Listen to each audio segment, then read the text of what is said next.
What is up, world of the living? My name is LonePeak and this is Legacy SMP Season 2. My friends, for the last couple of episodes, videos, weeks, whatever, live streams, we've been working on this cathedral, this graveyard, that cryptum, and these statues of the Legacy Season 1 players and me. We haven't added the newer players yet. And today, I'm happy to tell you that another step to the completion of the Graveyard project is complete. I have officially installed all the statues of the first Legacy SMP members. Some of it was done on the livestream, some of it was done off camera, and now I present to you a proud time-lapse of all the new installments and an overall overlook of the entire thing. So sit back, relax, and enjoy this spooky waltz of whatever tune I put in here.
The time-lapse revealed that I forgot to fill in the back of Jomsy Boy's head.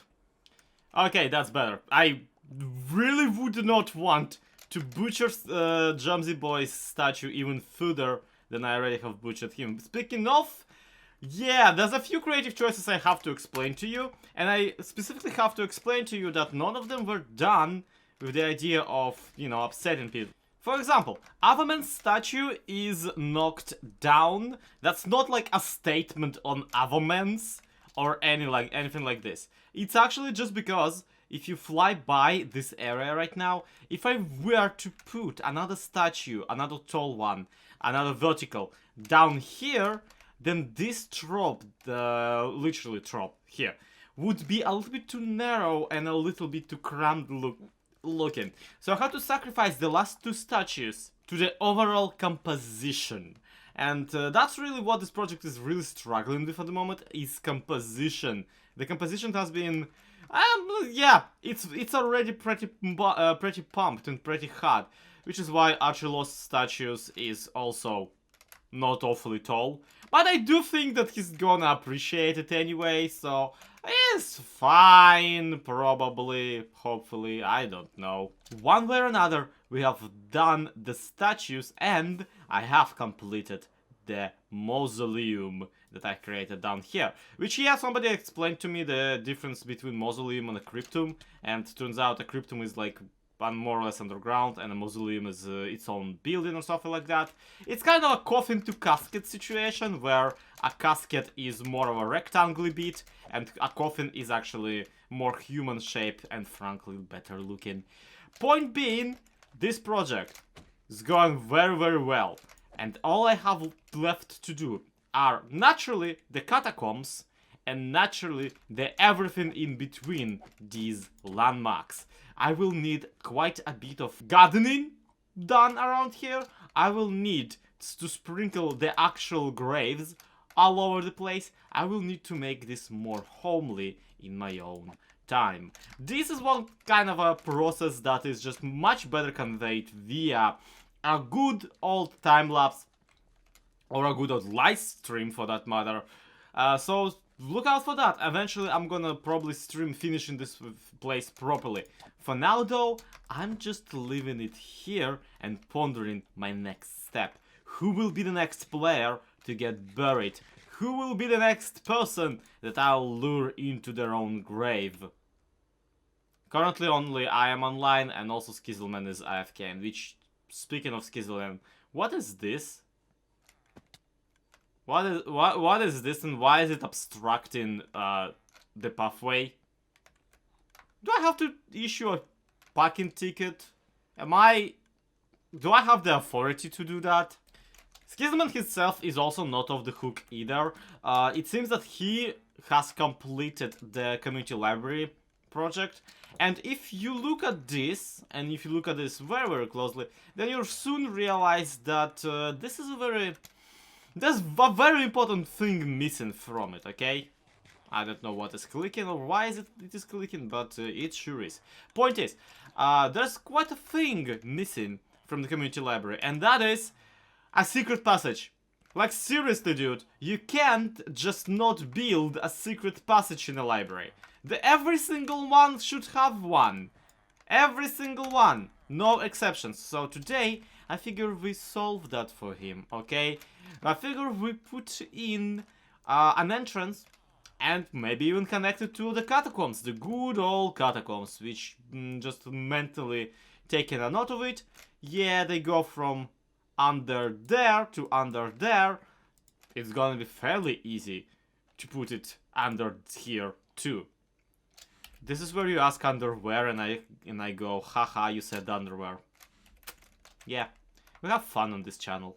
So this time around I actually want to be mildly more subtle about my activation methods. Pearl already, you know, found at least the button that leads into my catacombs, even if she hasn't yet investigated. And it's only gonna take a little time for her to find the rest of stuff and, you know, undig her own grave. Right now though, I do want this area to actually be fairly, you know, inconspicuous. So what I want to do is, I want to throw on a few of those books and quills every here and there. I forgot. How do I unbook and quill you? Can I have it back, please? Oh wait, take book button. Yeah, I want to spread out a few books and quills just for the giggles to create an illusion that they are here as a decoration and, you know, not to do something. And then BAM! Do this and point a redstone repeater out of it. So, little known fact, actually it's a very known fact, but no one uses this ever, so people mostly forget about it. If you have a comparator sticking out of a book, then when the comparator will output a redstone signal, judging by what number of the page it is. That most people know. Most people know that. Most people are aware. Most people are fine with that. But there's an extra level of cool to the lectins.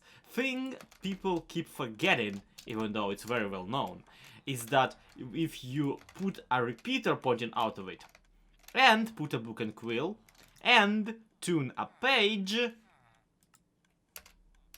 Did I not? Okay, whatever. Okay, and tune a page. The repeater activates every time you do it.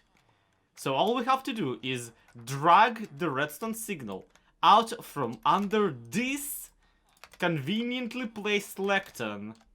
And look at that, we even have the carpet to do so. Oh my flipping god. Skizz, you accidentally made the perfect place for me to do a secret entrance. Isn't that great? Okay, this is where I'll put the secret entrance. We're settling for a... Oh. Okay, then. Maybe on this side we'll have a... not quite. I wanted to put a default jab door in here, but this so far has not been working out that great. This will be a very tight squeeze. We'll have to come up with something fairly creative to get it working. Or alternatively, we could do the oldest trick in the literal book and do this, and you're expected to just go down that hole. Hey? I'm pretty sure this is actually pretty solid as far as the discoverability of this goes. I mean, yeah, some people will inevitably try and flip every single page and every single thing and yada yada yada, noisy little bugger, aren't you? But still though, look at this! We flip, we go, and we woo! And I'm locked here now. I actually really don't have anywhere else to go from here. And also I don't think I can even break any blocks because there's redstone everywhere. Whoops! Well, that's what you get. Now quick, cover up the shame. Cover up the shame before anyone notices. So I feel quite accomplished right about now. Check this out, we just come in, we just do this, we just flip-flop, and I forgot to put water down there. Ah! I hate to steal from Chim, but like, my legs. My flipping legs. Point is, we're here in the Catacombs, and the Catacombs are connected to Skizz's library, but only one way at the moment.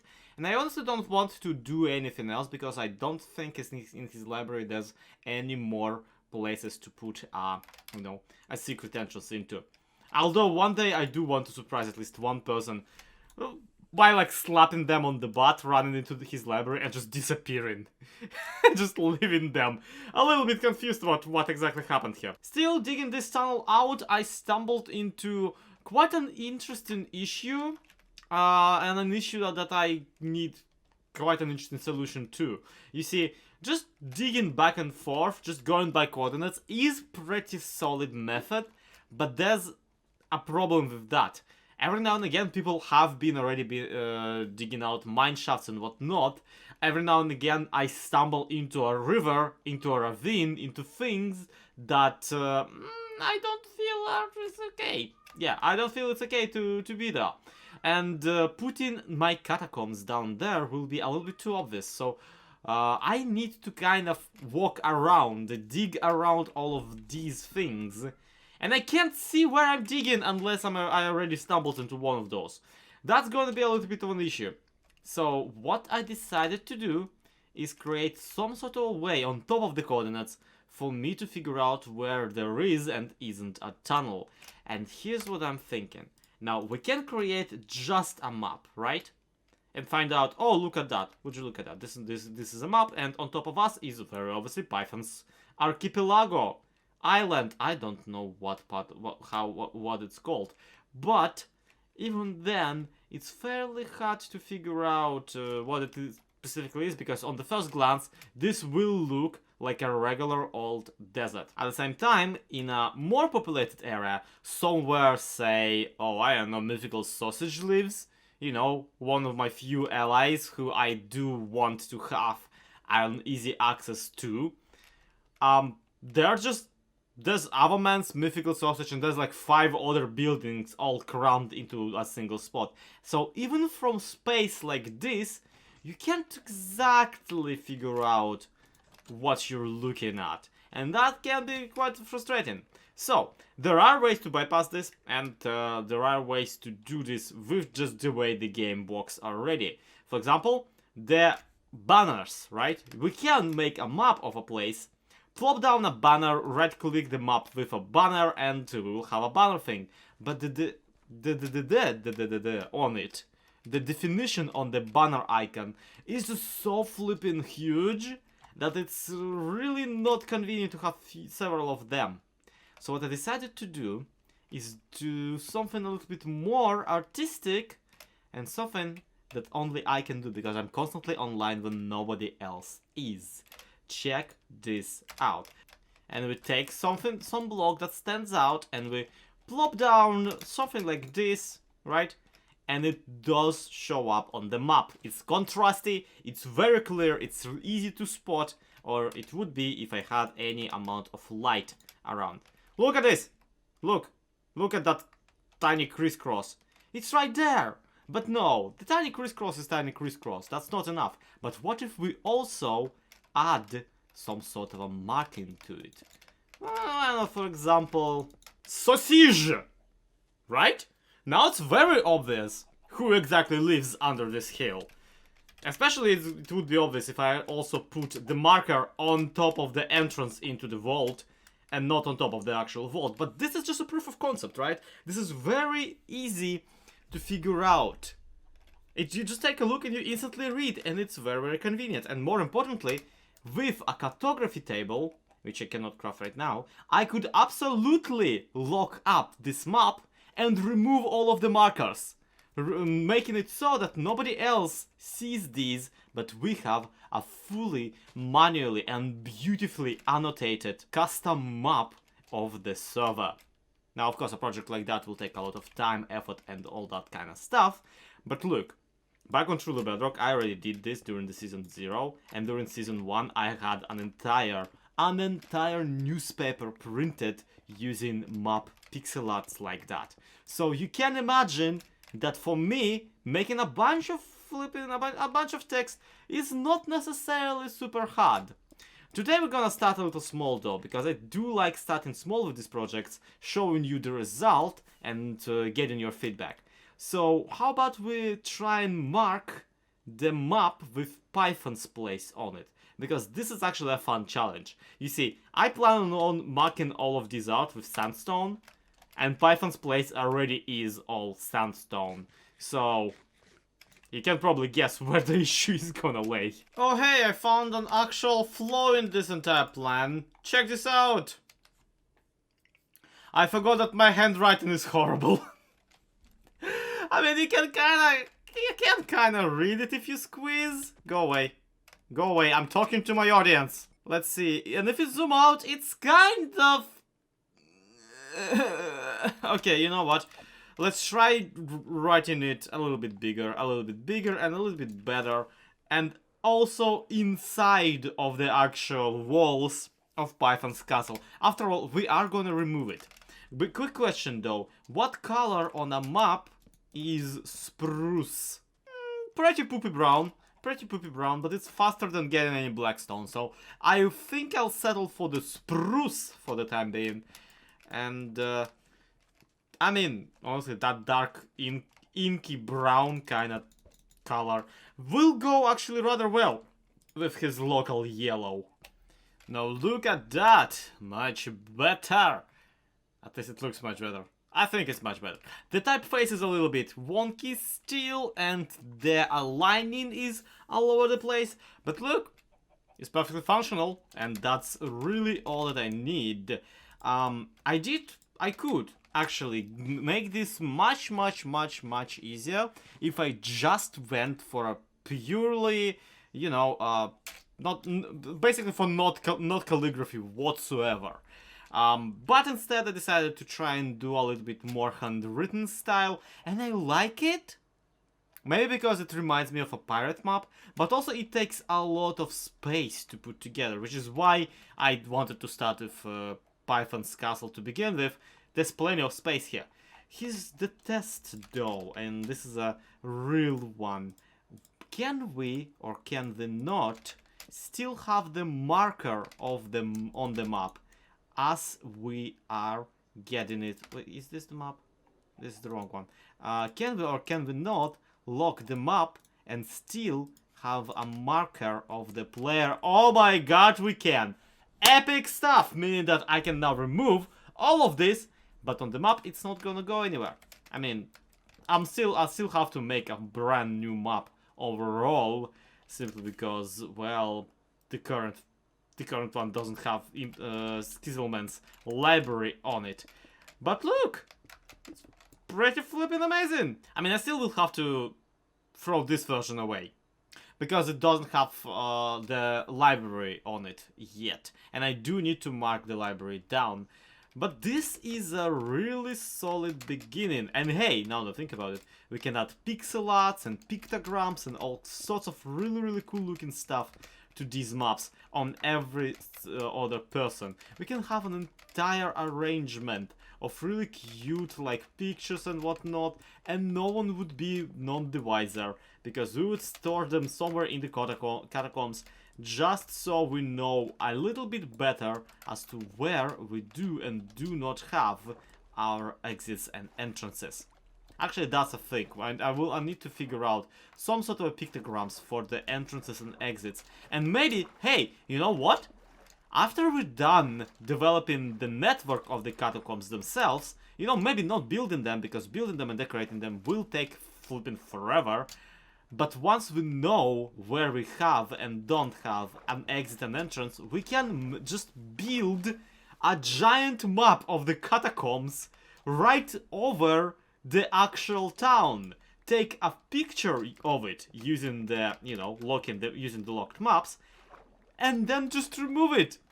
And no one will have any idea that it ever was there. Now that's a project. Now that's something fun to look forward to. So check this out. We got Python's castle, we got Skizzleman's area of some sort. I don't know which part of Skizzleman this area is, but if I follow the stairway down here, it turns out that this is his house. So, I mean, well enough, I suppose. It is gonna be the plot twist of plot twists if he really does build a mansion up here. But that's not even it. Check this out. I added these markers, which you would think would be not the most noticeable ones. Well, these are the signifiers as to how you can interact with the catacomb network using them. Check this out. This here is supposedly, you know, a little X, a little crisscross. That signifies that this is only an entrance. You cannot exit using this place. This means that it's a proper entrance exit kind of area. Remember that little water area that I would sometimes go up and down to get out of the catacombs? Yeah, that's there. That's in the middle right next to Python's castle. And yeah, if we were to signify Pearl's personal hole into my catacombs, that would also be this little circle thing as opposed to a little crisscross. Because, again, that's like a full-on door back and forth, not just a single entrance or exit. So this map, I think I can assume it is being done, at the very least for the time being. It is a little bit upsetting that I will have to just redo it if I don't actually... Hi map, item frame, there we go. It is a little bit upsetting that I will have to redo it if something changes significantly, if somebody else moves in, or if something else goes south. But you know what? I'm okay with that. I like doing typography on the map levels, and I don't think I will have to update these too often. I don't want to actually like actively keep up with what's going on. It will be plenty enough to just have a general idea of where I'm going or where I'm not going with my catacombs. So I'm just gonna sweep all of the evidence that I've been here and pretend that there's no such thing as catacombs whatsoever. Even though I'm pretty sure at least half of the server by now knows that there are tunnels under this place. And the other half actually has been there. There we go. A great beginning of something. Okay, I was about to say something beautiful, but this is not necessarily the beautiful level. This is somewhere at okay, to be completely honest. But look, it's readable, it's usable, it's very nice. If you have any ideas as to how to improve this whole concept, do let me know. Unfortunately though, that is all the time I have for this video. So thank you everybody so much for watching. This has been SloyXP. This has been a lot of work on Catacombs. I don't know, I did not plan for them to become like my main thing for the season. But if I'm gonna cryptid around for the entire time that Legacy runs, just popping up from under the ground here and there and never being caught, well, that's kind of okay with me, mind you. That's gonna be it for today. Thank you everybody so much for watching. This has been XP. This has been Legacy SMP. To be continued. Have a good one. I'll see you tomorrow.